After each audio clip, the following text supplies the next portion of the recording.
we look at chapter 8, which is basically refrigeration and refrigerant.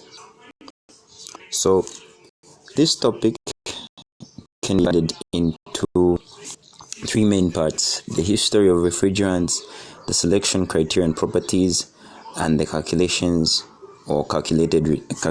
and related information, or at least information that's related to calculations, but I prefer to call it calculations. Yeah. So now, under the history, there are basically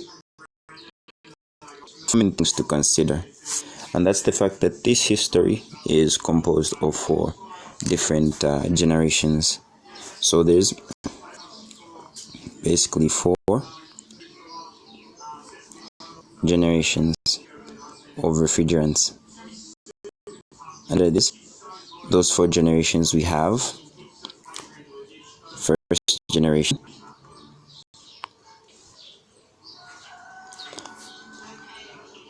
as well as second generation,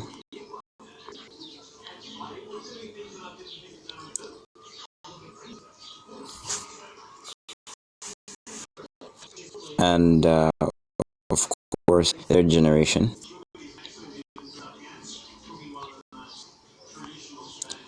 and of course the fourth generation.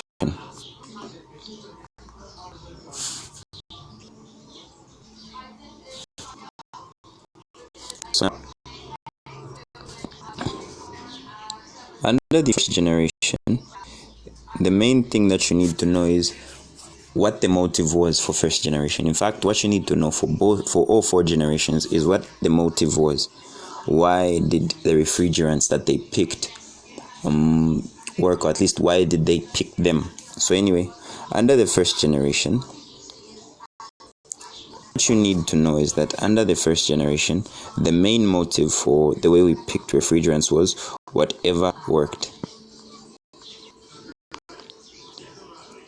So I want you to imagine a time when refrigeration was just starting up. They didn't really know that there are certain chemicals that do this and certain chemicals that do that if you use them as refrigerants. So they picked whatever it is that worked.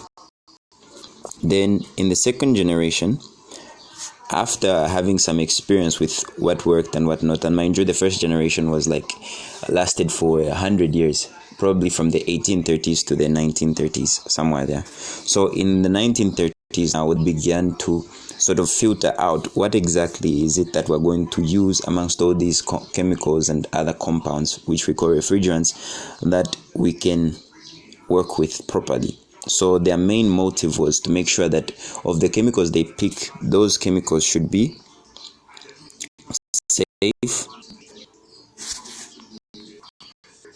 and they should last long. In other words, they should be durable. So here's where they started actually looking at what it is that they are working with. Then in the third generation, their motive was the ozone layer. They wanted to find chemicals that wouldn't actually deplete the ozone layer. So protecting the ozone layer. Because they discovered, probably, or at least I'm assuming this is what happened, they discovered that in the second generation, in as much as these chemicals were safe and they were durable, long lasting, they had an effect on the ozone layer. The ozone layer is practically a layer in the Earth's atmosphere, above the Earth's atmosphere, which protects the Earth from harmful ultraviolet rays. So in the fourth, the aim was now to prevent global warming.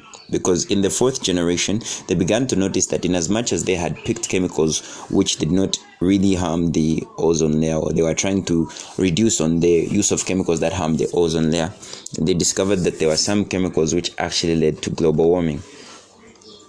And the way these chemicals did that was through the greenhouse effect, which is simply when the rays of sunlight penetrate through the Earth's atmosphere, there are certain chemicals which, if released into the atmosphere, will sort of form an atmospheric blanket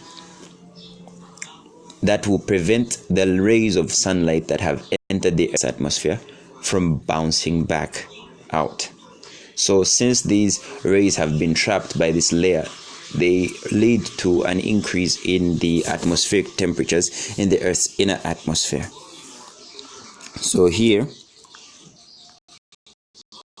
was prevention of global warming. So these were the main aims. Now, this is not to suggest that these main aims are the only thing that they were focused on and the only considerations that were there. There were also other considerations, such as probably costs or the economy, or at least economic considerations, such as is it expensive, does it last long, and stuff like that. But these were the main aims throughout the ages, and you're going to discover there's going to be a connection between what was going on here and what will be going on in selection criteria. So I think we're done with the history for now. Now we go to selection criteria and properties. So now selection criteria and properties, let's see, this has been how many minutes of recording? Let's see, 5 ways to learn faster and the like. Anyway, this has been like, I don't know how many minutes of recording, but anyway, let's talk about selection criteria and properties. So under selection criteria and properties, there are two main things that we're going to focus on here, and that's the selection criteria itself and the properties. You're going to notice about the selection criteria.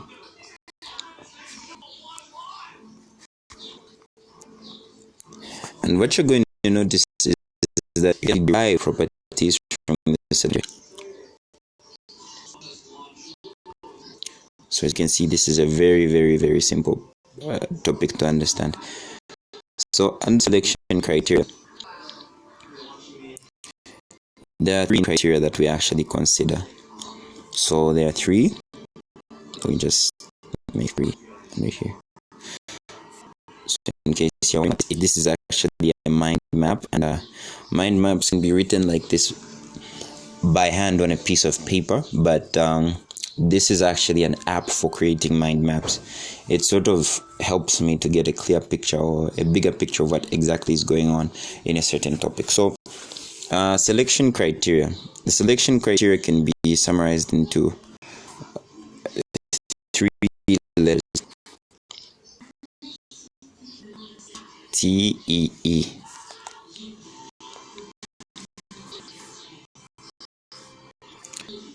Now, for those that don't know what T is, T with a double E, not EA, not actual T, but T with a double E. This is probably a golf related term. But anyway, what we're discussing, the first part, the T stands for, let me just do this, thermodynamic and thermophysical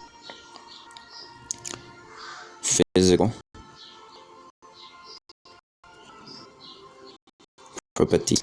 So when you're selecting a refrigerant, one of the criteria you're going to use, or a criterion you're going to use, is its thermodynamic and thermophysical properties. So you're going to ask yourself, what thermodynamic and thermophysical properties does this particular refrigerant have? The other thing you can consider is its environmental impact, environmental and safety. So the environment and safety are actually going together in this properties. So in this, they're actually going together. So when we talk about the environment, what does it do to the environment itself? When we talk about safety, what does it do to you, the user, and other human beings? So we're talking about human beings and the actual environment, the world in which we live and stuff like that.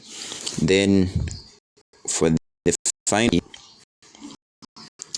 this is actually economic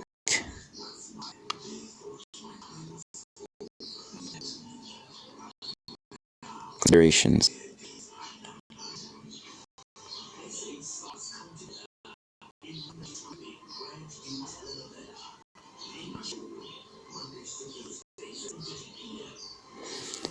Then finally, we're done with actually looking at the selection criteria. I think I'm just going to go ahead and close that.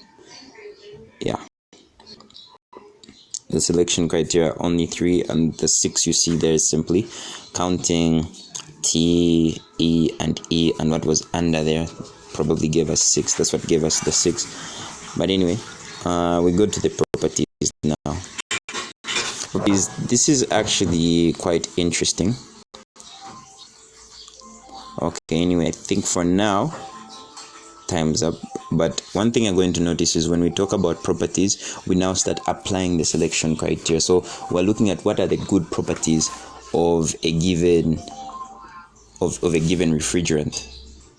So if we talk about the first T, or the first letter, which is T, under second criteria, it's thermodynamic, and thermophysical properties, we're probably going to consider what's the boiling point, what's the critical point, what's the latent heat of vaporization, stuff like that. Those are the things we're going to consider. Then if we go to environmental and safety properties, we're going to consider other things. But anyway, I think for now we end here. So thank you so much. We'll continue discussion in the next video.